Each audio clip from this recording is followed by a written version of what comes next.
wait. Let me see if I understand this. Mid-American wants to build a nuclear power plant in 10 or 20 years, and they want me to pay for it now? That's right. Well, I'll just take my business elsewhere. Sorry, we're a monopoly. What we say goes. I've heard nuclear power is more expensive than other sources. Yes, it is. And I've heard there's no plan for how to dispose of nuclear waste. We're looking at shooting it into the sun. Well, I'm not going to sit back and let you make bad decisions with my money. We're betting you will. Stop Mid-American's power grab. Call your legislators today. 281-3371. 281-3371. Paid for by Physicians for Social Responsibility. Located in the heart of Beaverdale, Tally's offers speedy and affordable rooftop lunch, catering for events both large and small, innovative cuisine, as well as vegetarian and gluten-free menus. Come to Tally's for live music, dry-aged steaks, Sunday brunch, and all-you-can-eat ribs every Monday night. Tally's Restaurant, Bar, and Catering at 2712 Beaver Avenue. Call 279-2067. That's 279-2067. It's time to think about upgrading the efficiency of your furnace and air conditioner.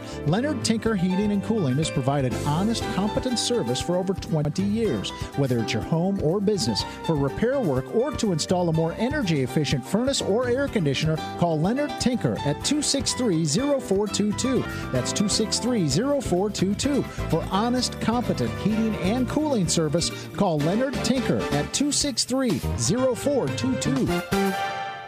I love driving to Newton to see the races. Me too, but I only have to drive across town. You live in Newton? Yep, Newton's got small town charm and it's close to Des Moines. I love the safe, friendly neighborhoods and family-owned businesses. And Newton's wind energy industry is really taking off. How'd you find your home? Dan Kelly with First Choice Realty. And Dan helped me find my office too. Next time, instead of just speeding by, I'll stop in and check out Newton. Why don't you check out Newton? Call Dan Kelly at 641-521-9260 or Dan Kelly at mchsi.com. From the RE/MAX Real Estate Concept Studios, this is Webcast One Live.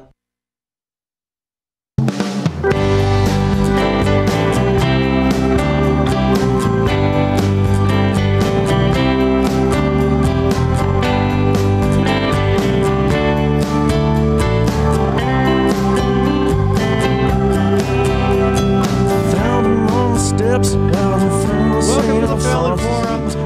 That's Brother Trucker kicking us off, and I want to thank the Iowa chapter of the Sierra Club, Iowa Physicians for Social Responsibility, those two groups for helping to sponsor this program. And I'd like to thank Gateway Market for sponsoring this segment of our show. And I'd like to thank my bike for getting me here in one piece today. Even my bike finds us a little bit cold and is fairly well decked out with appropriate clothing. Congratulations to being a smart dresser, bike. Well, thank you, Ed. Nice scarf. It's purple. It's my favorite color. Well, it looks good on you. Oh, all right. well. Everything looks good on me. Everything. Okay, well, I'm glad to know that, except for me, right? All right, folks. A lot of people in central Iowa are pretty upset. A lot of people across the state are pretty upset. You know, I like to say we now have a single-payer healthcare system. It's called Wellmark because about 80% of Iowans get their policies with one company. 80% of Iowans, one company. And the rates have been going up every year. And just this past week, State Insurance Commissioner Susan Voss improved a increase of between 12 and 13% for folks like me who buy their health insurance policies as individuals. We're not part of a company or whatever. We buy it on our own. So there's a lot of concern about that. There's also talk now about another big increase next year. I'm wondering how much more people can stand. And I'm wondering what folks in state government think about it. And I'm delighted to have State Senator Jack Hatch joining us from the state capitol today. Hello, Jack. Hello, Ed. How are you? Good.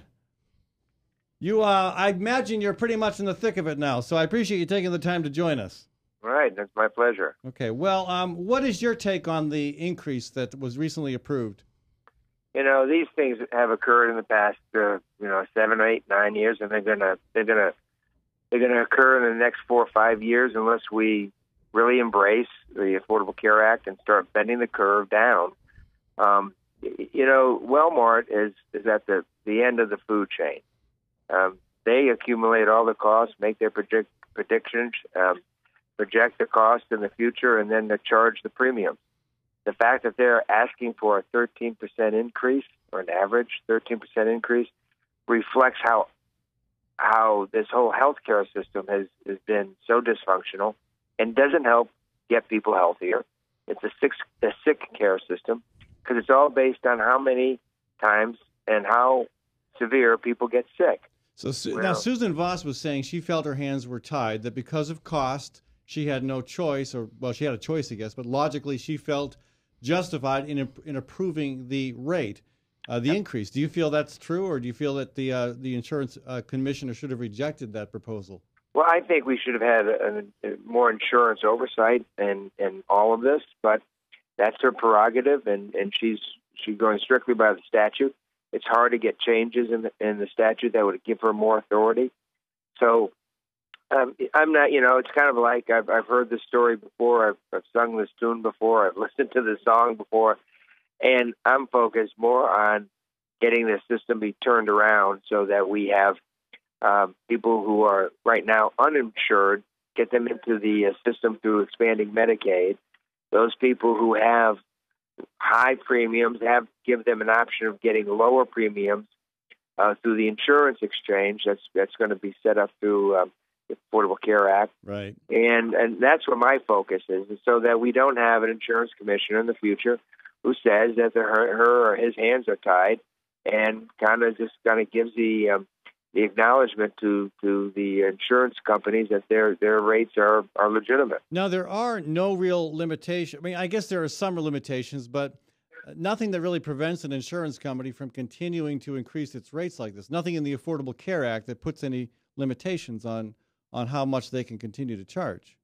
It actually does say that the states still have regulatory authority over those policies that are state regulated, which are your individual and small group claims, and that's what the health insurance exchange is supposed to to allow more people to get in there, so you don't have pre-existing conditions. Now, Branstad was against that exchange.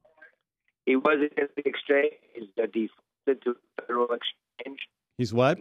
He defaulted, which meant that he did not ask for a state-based exchange. Right. He didn't have any options. He defaulted to what they call a partnership, which is somewhat of a shared responsibility between the feds and the state. Well, and the problem with that is we have less time to get our act together before the provisions take effect, correct?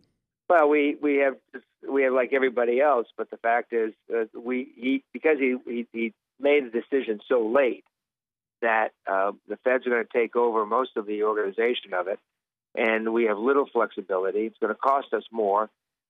We have a bill that we're going to be debating next couple of weeks that will give us a state-based exchange that will be more directed and targeted to specific areas of interest for Iowans, where we have larger consumer input, which is what we won't have under the Branstad exchange, and we will be able to have a more control over how we get insurance to people in the state. So this is a bill that you're introducing in the Iowa Senate.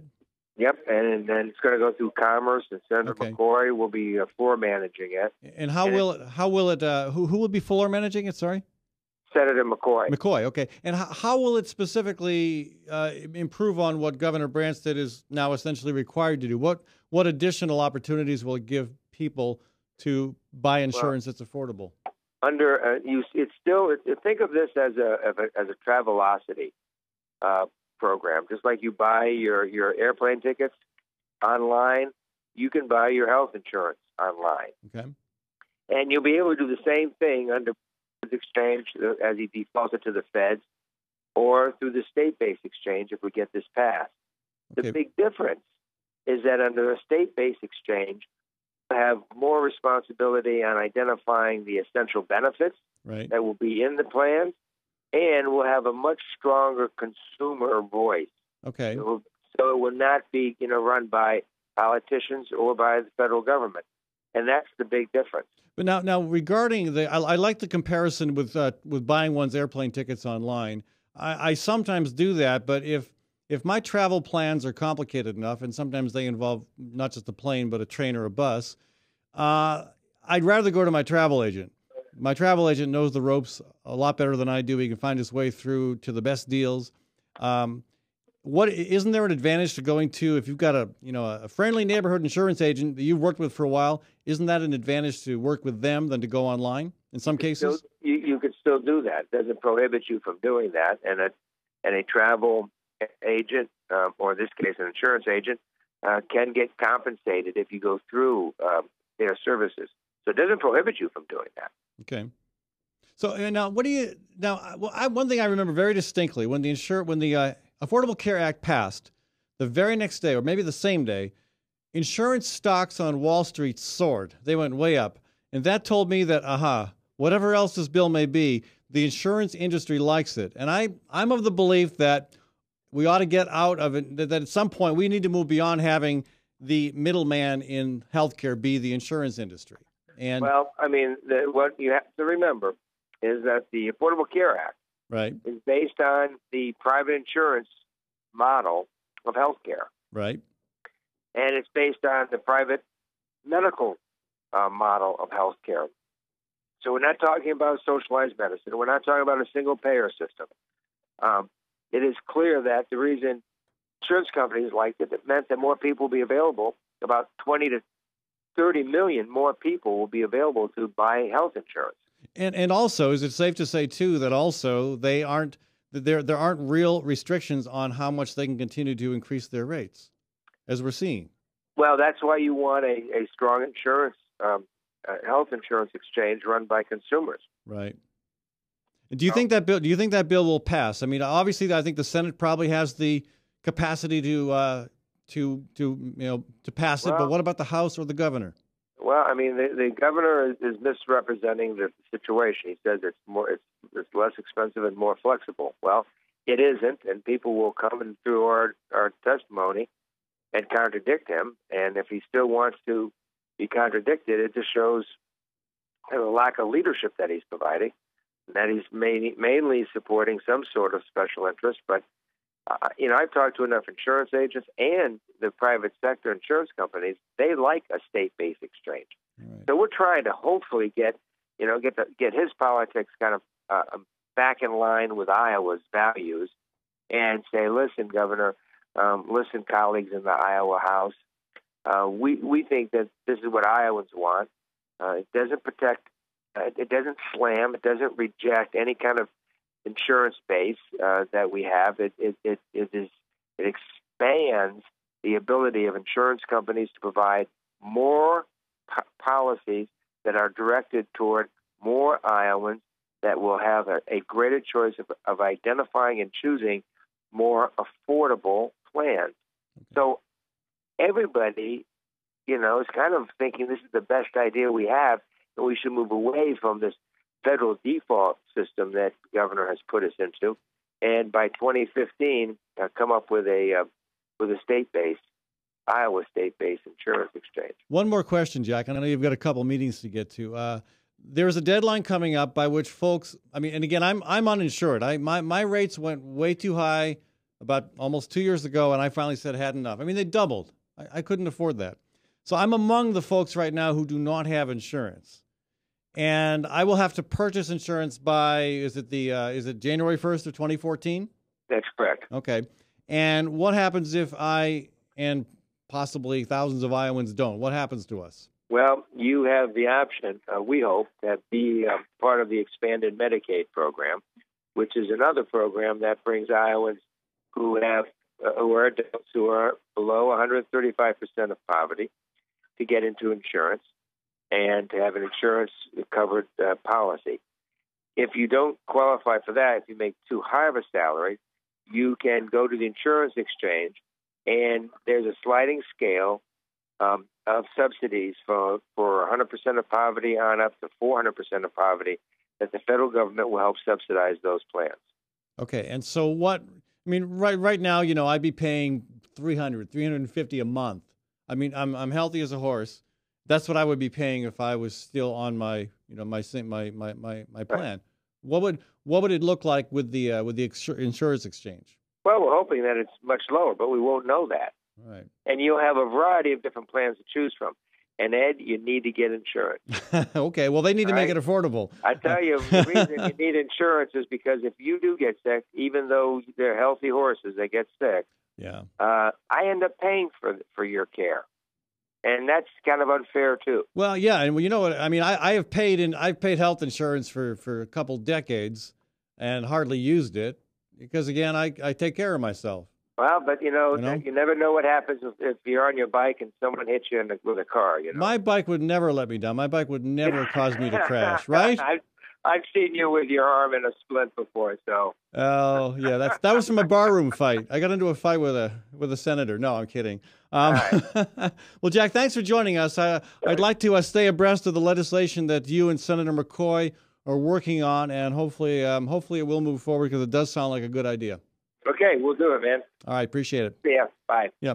Folks, Dan Kelly's going to join us in a bit, and later in the program, Bill Yount and Roger Queck with Pro Team Insurance. It's a small firm out of Greenfield, and Bill wrote a letter to the editor recently, unhappy with a Register editorial. I will refresh your memory about what that said and what Bill's letter said in response later, but first I do want to, again, just review some of the information coming out relevant to the Insurance Commissioner's decision to approve Wellmark's request for a rate increase.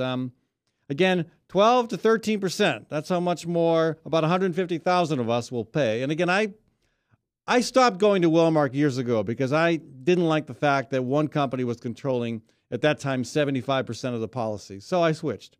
And even that company, American Republic, jacked their rates up so high that they were no longer affordable.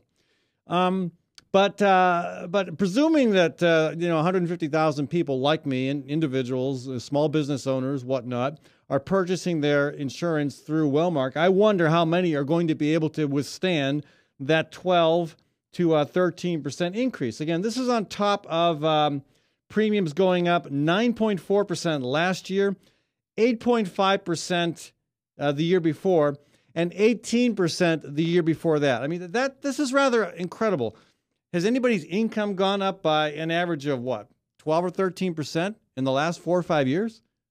I mean, I don't know how people are affording this, folks. I really do not understand how people are affording this. And I know the argument. Well, Wellmark's saying their hands are tied. And again, Susan Voss, the outgoing commissioner, who we tried to get on this program, by the way, says that actuarial experts who examined Wellmark's proposal determined it was justified by the insurer's increased spending on health care for its members. And I have no doubt that health care expenses are going up. There are more and more procedures available. They cost money. More and more people are demanding more and more care. I understand that. But it's really not fair to the lots of us who are doing everything we can to remain healthy. In my case, my biggest concern is a horrible bike accident. But again, with that wonderful bike of mine, I'm sure that's probably not going to happen. Knocking on wood.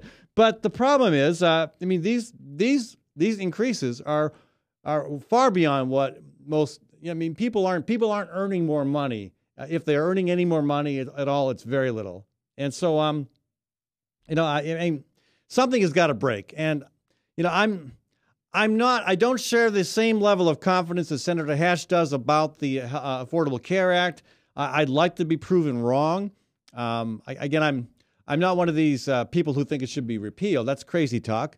But I think, again, and he's probably right that we will have a much better idea about how, what the impact's going to be for the average person when we see how the exchange comes together. That insurance exchange is the closest to providing some type of public option and some legitimate challenge to the dominance of Wellmark in the insurance industry here. And again, when 80% of your plans are with one corporation, you essentially have a single-payer system. So to all those who are opposed to a single-payer system, I ask you, would you rather have a company that rewards its CEOs with huge bonuses and salaries and benefits? Or would you rather have some kind of system that is a combination of government and smaller players? I know where I would fall on that. And again, maybe the exchange can help accomplish that. I want to get my friends from the insurance company in Greenfield's take on that as well. But we've got a little bit more to talk about on this issue, and State Representative Dan Kelly will be joining us shortly, folks. I do want to thank Gateway Market for sponsoring this segment of our show. Gateway, of course, is at 20th and Woodland in the Sherman Hill neighborhood. Gateway is part of my health care plan, folks, because I can get I can get incredibly good food. A lot of it from local farms, dairies, meat producers, local food at very good prices.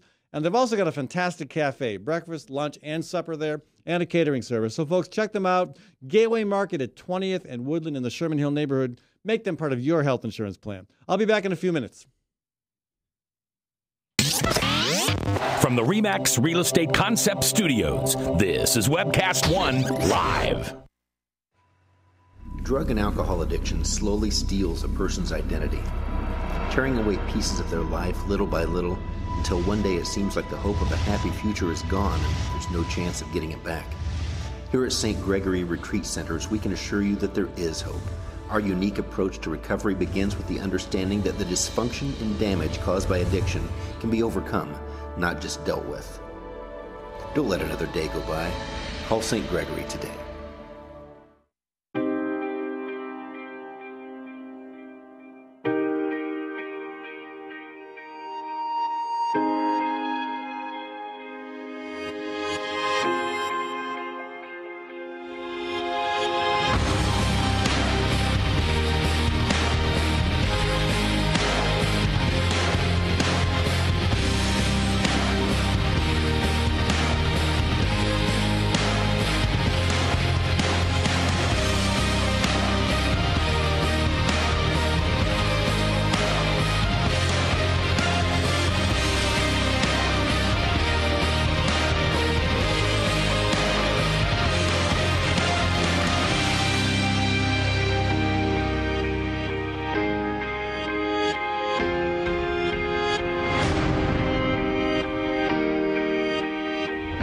The dawn of a new era begins.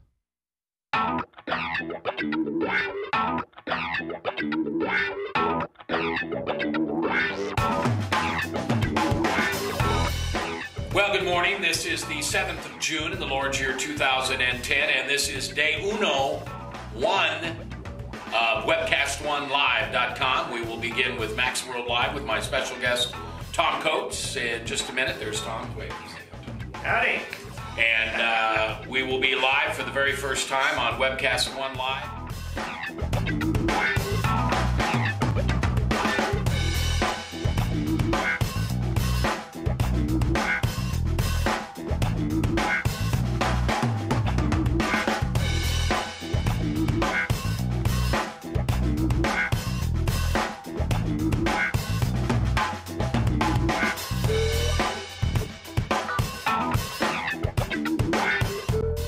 Someday we're going to look back on this and say, gosh, remember that old day in history? Wonder where Walter Cronkite was. He must have been around hanging there too. But actually, it's the beginning of Webcast One Live. And thank you for listening. Thanks, Rob Spearman, and everybody who's put together this project together. And we're ready to go live now. So thanks for listening to MaxWorldLive.com.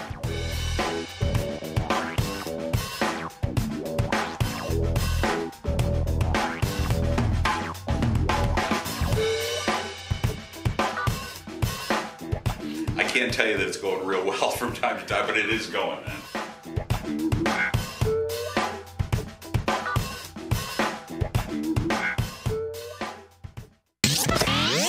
From the RE/MAX Real Estate Concept Studios, this is Webcast One Live.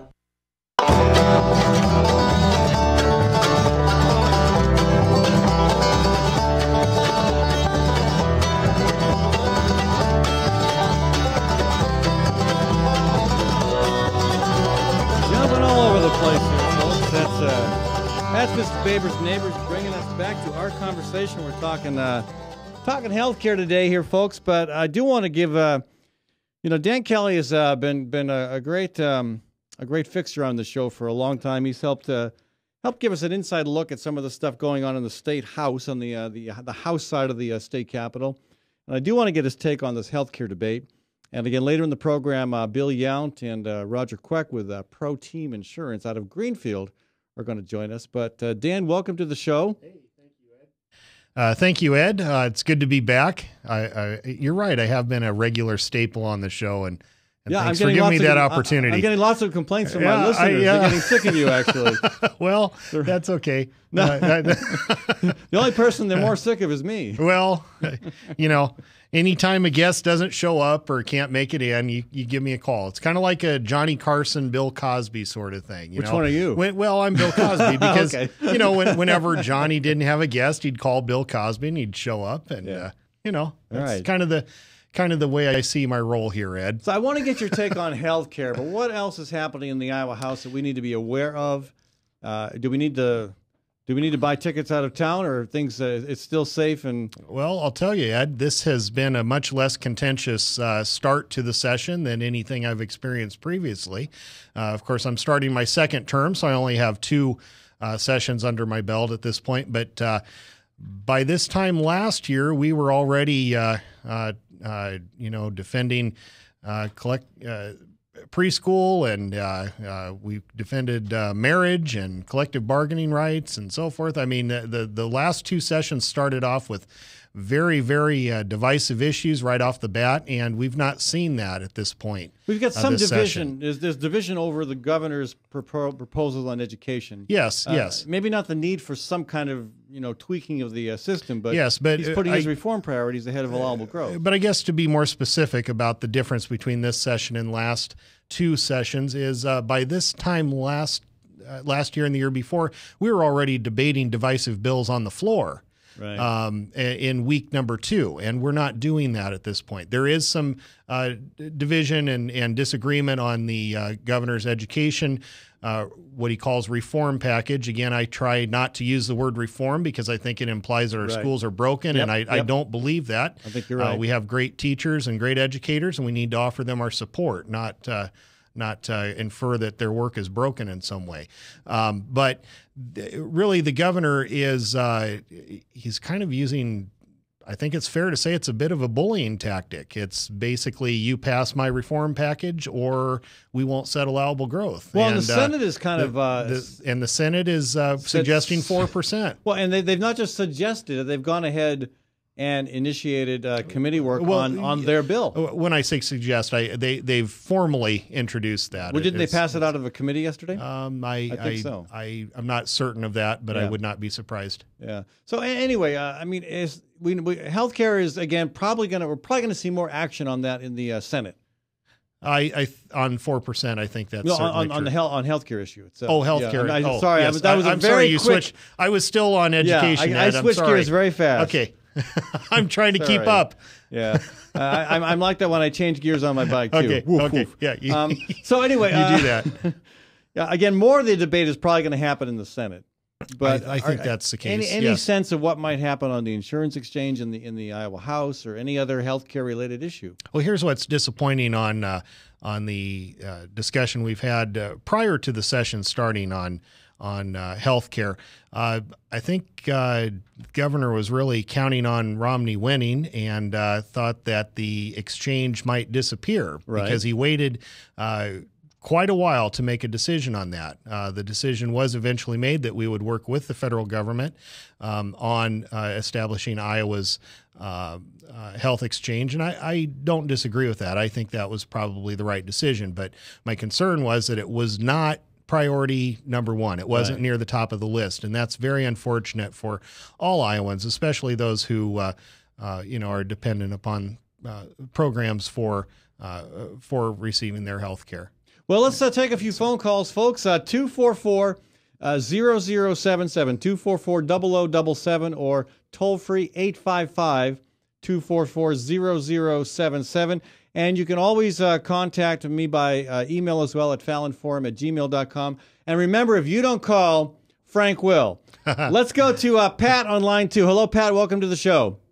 Hey, Ed. It's Pat Bertrosh again. Hey, how are you?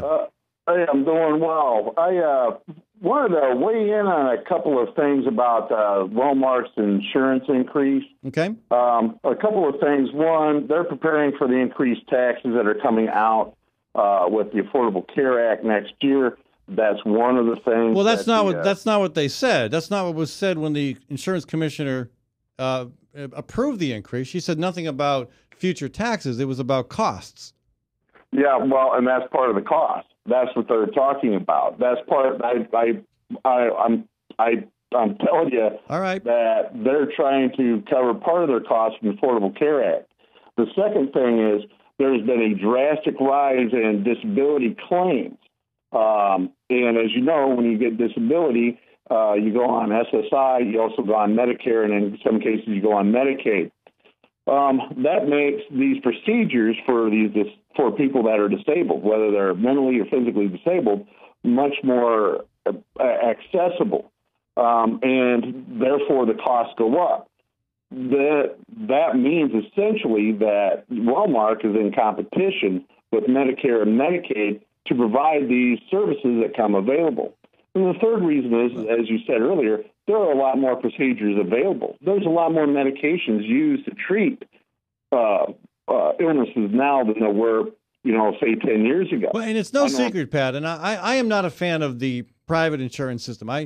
To me, healthcare we ought to treat it like we treat public education or transportation or even national defense. It ought to be something that the government directs much more strongly. When you basically turn it over to a middleman, the insurance industry, you're going to have a very expensive product and one that excludes a lot of people who either are, too demanding on the system, i.e., too sick, or who just can't afford it. And that's what we've developed over the last several decades, is a system that does exactly that. I'm not confident the Affordable Care Act is going to move beyond that.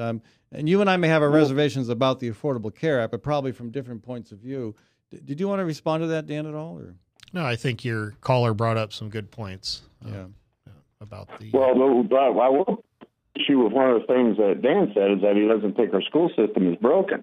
Sure. And I can tell you from working with children the way I do, the school systems are broken. Why do you say that?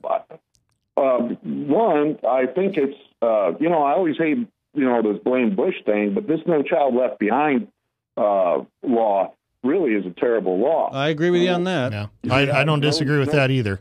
Yeah, No Child Left Behind means no child moves forward. But you can't say the entire system is ruined because of No Child Left Behind. It has an impact, but it doesn't necessarily. Our public education system has pretty deep roots in the state, and it's a very high priority. It's the biggest in terms of budget items that Dan's going to be voting on this year. It's the biggest one, and I think that's as it should be. Well, and the problem is what do we have to show for that? We fell from number one. I believe the last time I checked, we were at 28. Okay, if you start measuring by tests, then I suppose we might not do that well. But if you look at, I think that's. Have you seen a curriculum from one of the schools? Have you looked at the curriculum?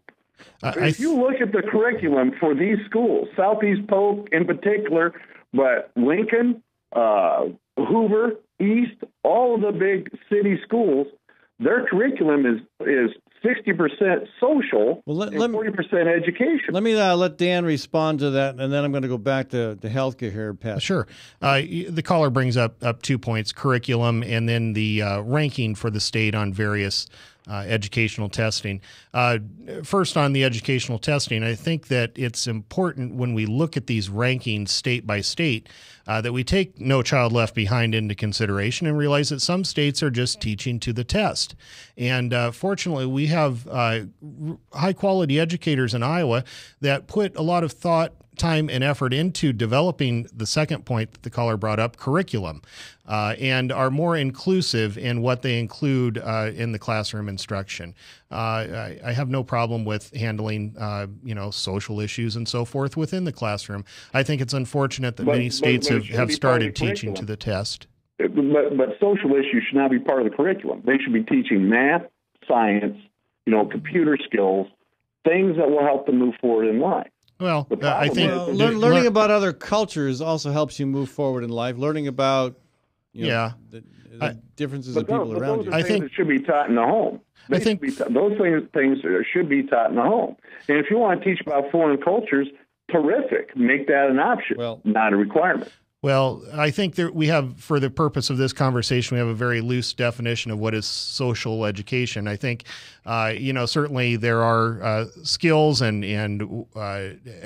ways that you interact with individuals that certainly are part of education that should come from parents and come from the home. But learning about other cultures, learning about your own country's history and the history of the world, these types of social studies, I think those do belong in high school, junior high, and in even elementary curriculum. Thanks for the call, Pat. I do want to bring it back to healthcare if we can, but go ahead, finish your thought. Well, my 8-year-old nephew that I bring up often on the show, he just completed a little study he did on Martin Luther King for Martin Luther King Day, and he went over it with me, and I was really proud that he was learning about those topics in second grade. So I think most people would agree with that. But again, we'll talk. I want to talk more with you about education as the session goes on. It's going to be a pretty high priority. Sure.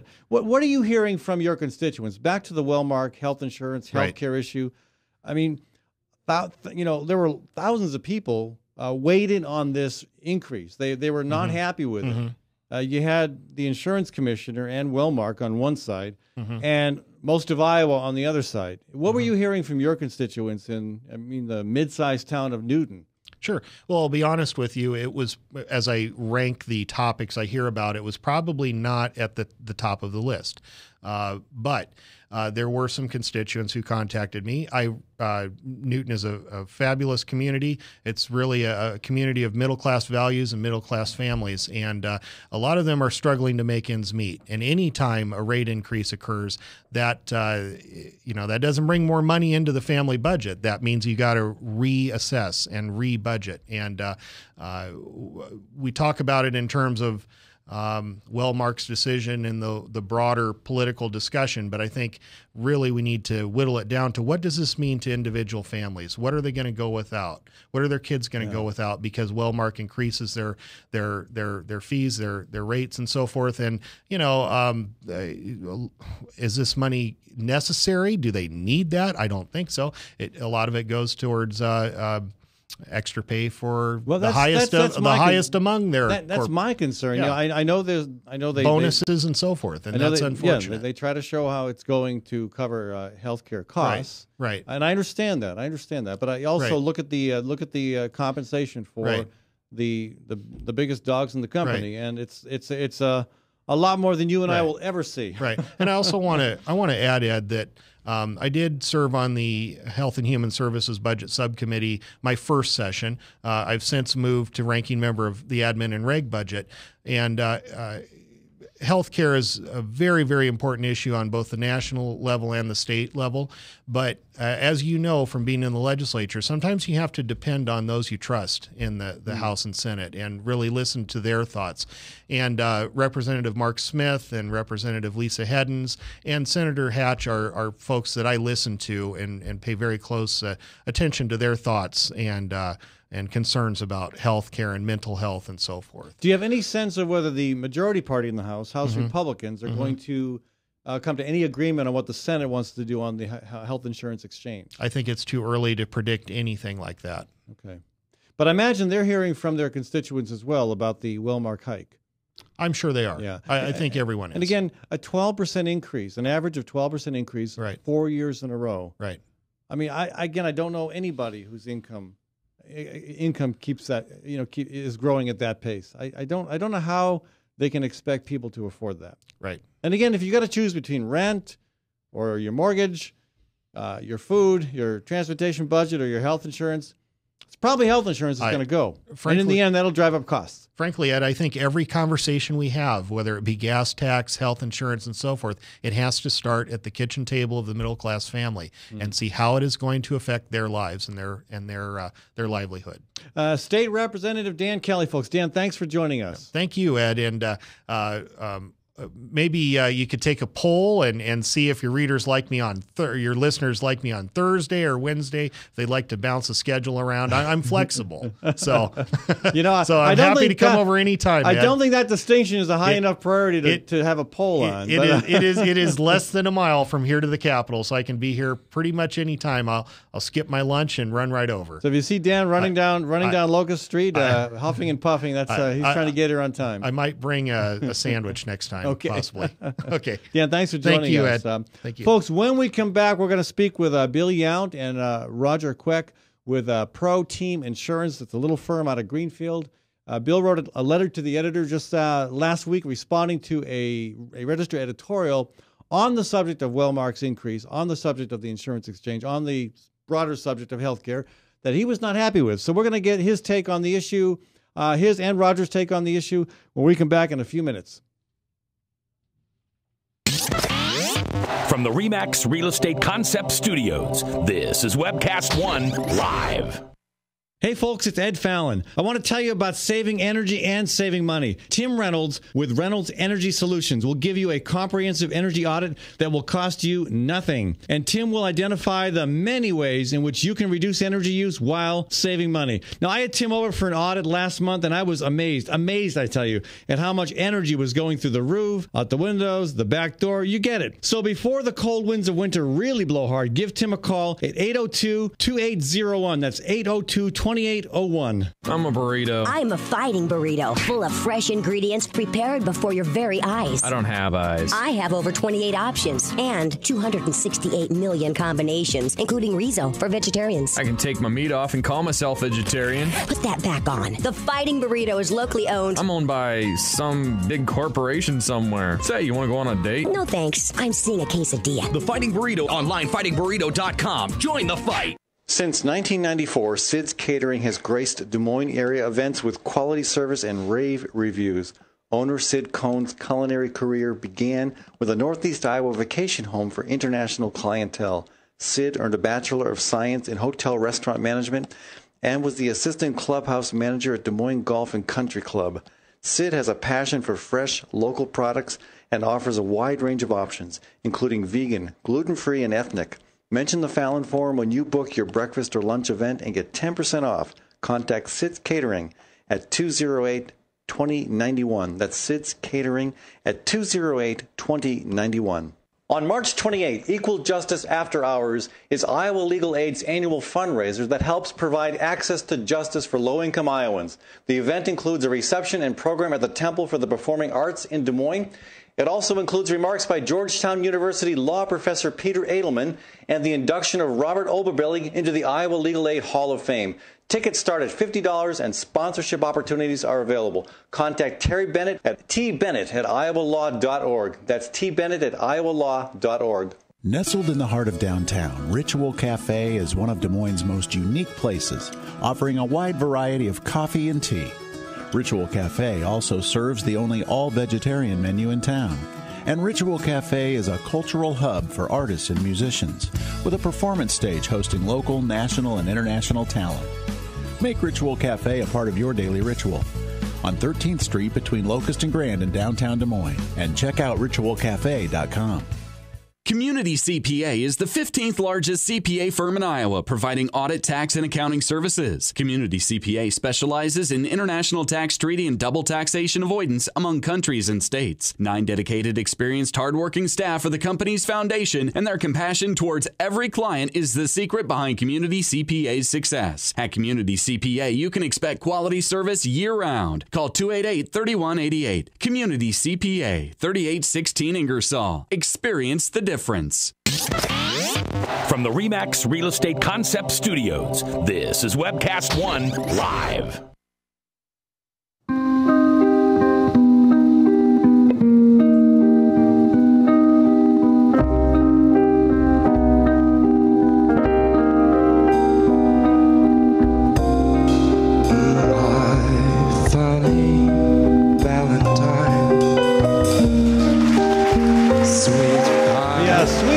Sweet sound of Max Wellman's trio bringing us back to our conversation here about healthcare reform. With me in the studio, Bill Yount and Roger Queck with Pro Team Insurance. This is a little firm out of Greenfield, Iowa. And I got to know Bill because he was bold enough to write a letter to the editor. And it was in response to this editorial in the Des Moines Register last week, on Saturday, in fact. It's it was a critique of the role of navigators in helping people to select the best health insurance plan. Once the insurance exchange is set up, and Senator Hatch and I discussed this earlier, once that exchange is set up, you will be able to, go on as you are right now. You'll be able to go online and buy and kind of shop online, or as I prefer to do, you can go, you can work with your friendly neighborhood insurance agent to try to figure out the right plan. And as I mentioned to Jack Hatch too, when it comes to, for example, traveling, I often go to my travel agent to help sort out what the most affordable option is, and also if it's a more complicated trip, how to make it less complicated. And I think, to me, it makes the same thing makes sense in insurance. So the question is, I guess the concern is that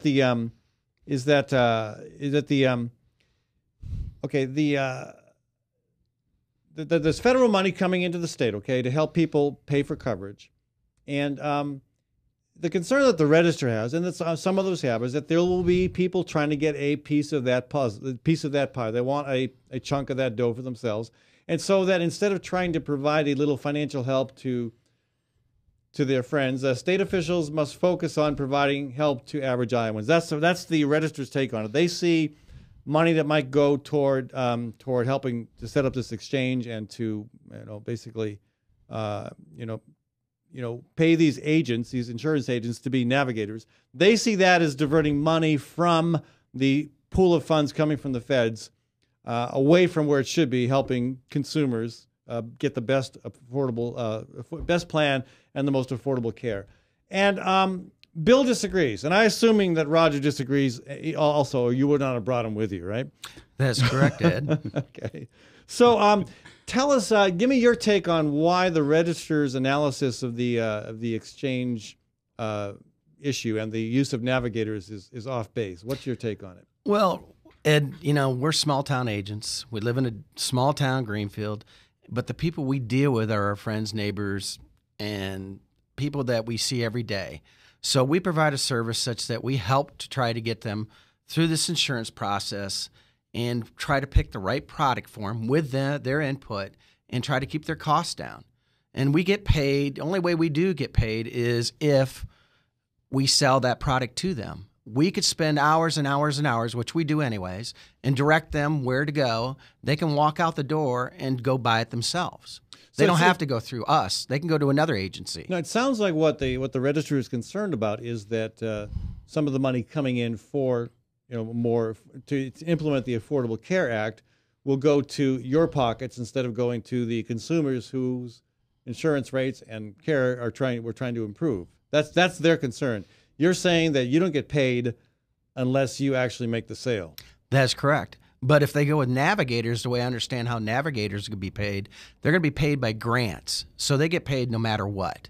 So if they don't even sell the people a product, they're still getting paid. So, and what is a navigator then? You guys are agents. You're insurance agents. We're insurance agents. We're licensed, okay, bonded, and we have insurance ourselves. If we make a mistake for one of our customers, they actually could take us to court, and we would use our coverage, our insurance coverage, what we call E&O, which is errors and omissions, and we would have to pay them.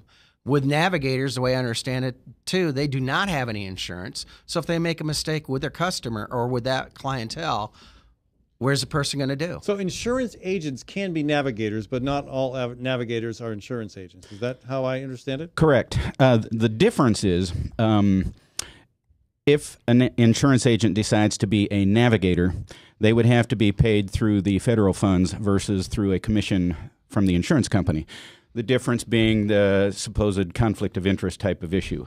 You wouldn't have a conflict of interest if you are being paid from a source other than the insurance company that's paying a commission. Okay, so again, I'm trying to wrap my mind around this. People don't have to go with a navigator. Nope. Not at this time, no. But among the navigators they can choose, it could be. I mean, you guys are independent. You work with all insurance companies? That is correct. We are independent agents. We work with a variety of insurance companies. However, not all of them, no. We go through a process of selection just like everybody does in some respects. We look at the companies out there and we make our choices as to which companies we decide to represent. So, in essence, as an agent, we do not represent all of the companies that are available, say, in the state of Iowa. Sure. Well, and again, the lion's share of those policies are going to be with Wellmark. So Correct. if you got Wellmark covered, you've got. Be honest with you, Ed, there's only about 3 or 4 companies in the state of Iowa that sell health insurance. Right. So we're basically licensed with all of them, but probably 90% of our business goes to Wellmark. So is this full-time work for you? No, not for. We've kind of departmentalized ourselves because the laws are so complicated anymore. Each one kind of becomes a specialist, and Roger's become more the health specialist. Okay. But you have other work as well. It's not like you're getting incredibly wealthy as an insurance agent in Little Greenfield. I would say that's a big fat yes. Okay.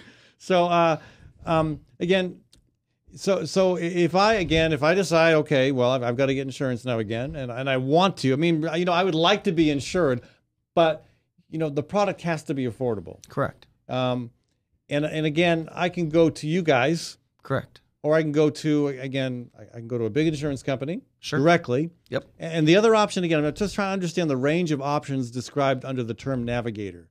You guys, big companies, what else? I'm trying to get a full handle on that. Navigators are going to be organizations, could be from a variety of sources. They will generally be paid through federal grants, and their sole business, more than likely they'll have a website they can utilize as well that they'll be able to search most, if not all, the insurance plans in that geographic area, say Iowa, for instance. So they could be working with nonprofits. Could be. Okay.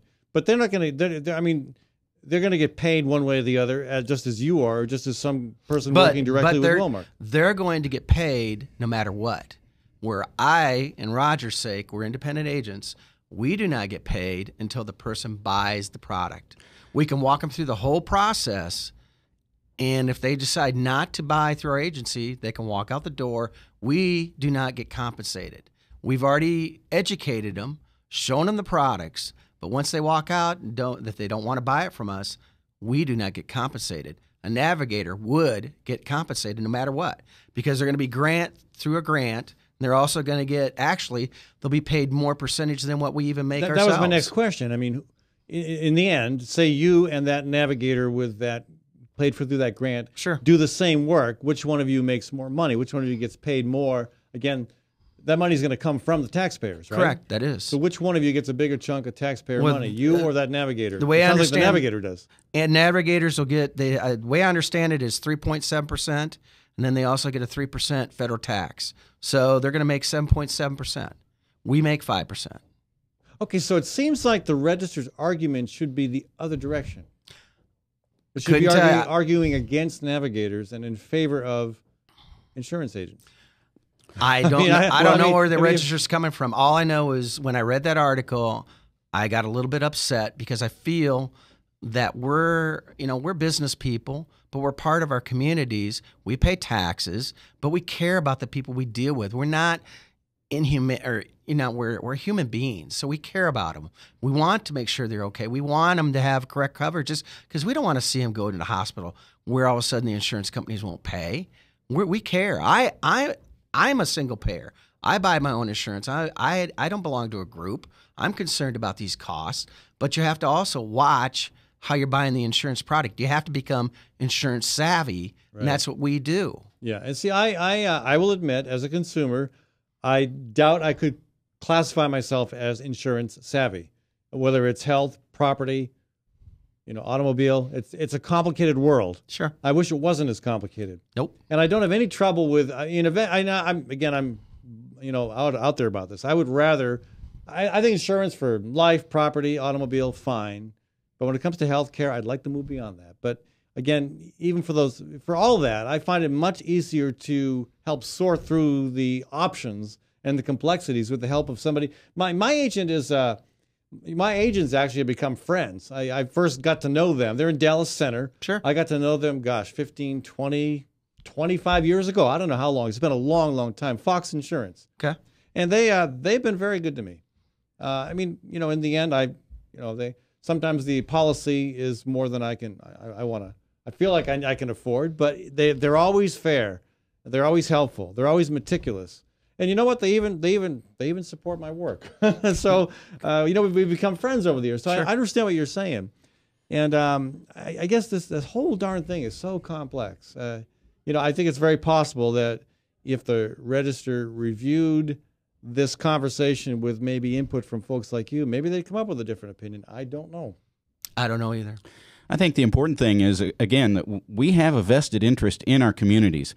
Consequently, we're going to make sure that those clients have as good a coverage as we can provide. The last thing we want to tell our clients is, you didn't have coverage for that. Right. I mean, that's a black eye for us in the community as well. Right. Word gets around really fast in our small towns. Right. How many insurance agents are there in Greenfield? Again, you're a town of what, 5,000 people? No, we're a town of about 2,200 people. 2,200. And we have about 8 total. Insurance agents? Yeah, but we have probably 5 insurance agencies. So multiply that by another 2 or 3 people per agency. There could be about 15, 16 people selling insurance in that town. Right. Sounds like a saturated market to me. It's maybe competitive. Yeah, competitive. That's what we call it, competitive. Yeah. All right. So beyond the whole discussion about navigators, we've been talking about Wellmark's increase. Again, just improved. Do you think that Susan Voss, the insurance commissioner, had no option but to approve that increase? I would say probably yes. She probably had no option. Yeah. Because you got to remember, the one thing about insurance, I'm not going to defend Wellmark themselves, but insurance is a risk pool. So you got to look at a pool of water. All right, so you got a pool of water. The more, that's the insurance. So you are part of the water. So the more you use out of that water you're taking out, then you're taking more out. So we pool our money in there. So one person taking out more of the money, well, their rates are going to go up to try to compensate back for what to put in that pool. So what's going on with the Affordable Care Act, though, is one thing. Another thing that's happening, you're putting more risk into that pool. So you're putting more people that are unhealthy. Like you and me, we try to be healthy. A lot of people don't try to be healthy. They're going to be put in that common pool with us. And that's going to increase our rates because we got to make up the difference of the costs that they're taking out. Right. I mean, is that fair? I don't know. Well, but that's the way. That's the way it works. I don't think it is fair. To me, it's a very, very complicated situation. We ought to be doing more to encourage healthy living. I agree 100%. We could start maybe by this is always a very popular thing to say in Iowa. Let's not subsidize high fructose corn syrup. Ouch. I know our corn farmers don't want to hear that, but again, that stuff's bad for you. Sorry. And again, a sedentary lifestyle is bad for you. Correct. There are things that we could be doing individually, sure, but also things we could be encouraging and enabling as a community, sure, through our local communities, certainly through the state government, through the federal government. I don't know how much we can't. Something dramatic has to change, and I don't think the Affordable Care Act is the dramatic change we need. I'm not sure it is either. But back to what Bill was saying, we've already seen a few of the coverages already kicking in for insurance companies like Wellmark. I mean, last year they took the cap off, so there was no lifetime maximum anymore on these policies. Now, at that point, I believe it was about $5 million. So if we have an individual that exceeds the $5 million, that's increasing cost to somebody. And in this case, Wellmark, cost is going up. We ended up, expanding the coverage to the individuals up to age 25. Now supposedly, but that's kind of a wash because individuals, parents in that case, still pay. It's not like that 25-year-old got free insurance. Parents still paid. It really just increased the number of people that the insurance company could make money on, right? I suppose. You could look at it that way, too. That's how I'm going to look at it. I think it's a good thing, but let's admit it. It's more profit for the insurance company. I think the insurance companies, we need to have insurance because if you didn't have insurance, just think if you were a catastrophic thing happened to you, you went to the hospital and you had to pay it out of pocket, you'd go bankrupt. Well, we were seeing that, and we've seen it all along as far as that goes. People would run out of coverage, and a medical bankruptcy would sometimes occur in that situation. Chances are your pockets aren't deep enough to afford that.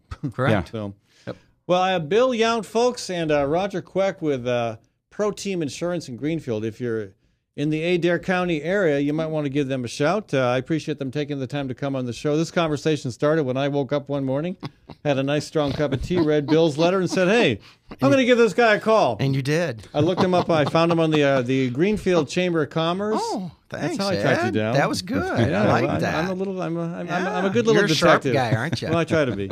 But so anyway, it's a conversation we're going to continue because I'm sure the state capitol is going to be providing quite a bit of news on this issue as that moves forward. And again, the provisions of the Affordable Care Act continue to roll out. We'll have more to talk about on this, I am sure, as the months roll forward. So, folks, thanks for joining us. Again, I want to thank Tinker Heating and Cooling for sponsoring this segment of our program. Leonard Tinker has 32 years of experience in the heating and cooling business, and this is the time of the year where you're probably thinking more of the heating part of his business. If your furnace is on the fritz, maybe needs a check, maybe needs to be replaced, he can do all that and more. So give him a shout, folks, at 263-0422, 263-0422. That's Leonard Tinker Heating and Cooling. I want to thank Webcast One Live for providing the studio for this show. I want to thank my glorious, illustrious, and ever present producer Maddie Arrington for working the board. I want to thank Bradshaw for being my co-conspirator in exile here. He'll be on with you at 1:30. I'll be back tomorrow at noon, folks. Adam Mason with CCI is going to join us, and we've got some other things planned as well. Catch you tomorrow. Thank you, Ed, for having us. Appreciate it. Thank you. I'm going to go grab some lunch. You guys want to join me? Or do you get plans? Sure, we can join you. I'm Brian Sounds Leach, owner and general manager of Service Legends. I brought along a couple of the home comfort heroes. Hi, I'm Tammy Wells. I am Nick Wondershide. I'm administrative manager I am the senior technician from Service Legends. It seems like every good thing, when you feel it to the bone that it's good, there's a lot of hard work put behind it. I don't think that you can fake it and have it turn out good. You know, if we seem like, okay, that's just weird, it's just a furnace, why would you believe so deeply in a furnace? It's not just that, you know, we want to show the world that you can have good service. Yeah, I mean, it's got to be, it's your home. You know, it's built into our daily trainings, it's built into our culture, that we're going to do whatever it takes to have each client say they love us, period. That's why we spend all the hours in the training that we do. And if we guarantee it's going to be a good experience for you, or else it's free, what type of work do you think we're going to do? There is a guarantee. Temperature selection guarantee, fixed rider it's free guarantee, comfort guarantee, best value guarantee, all of these guarantees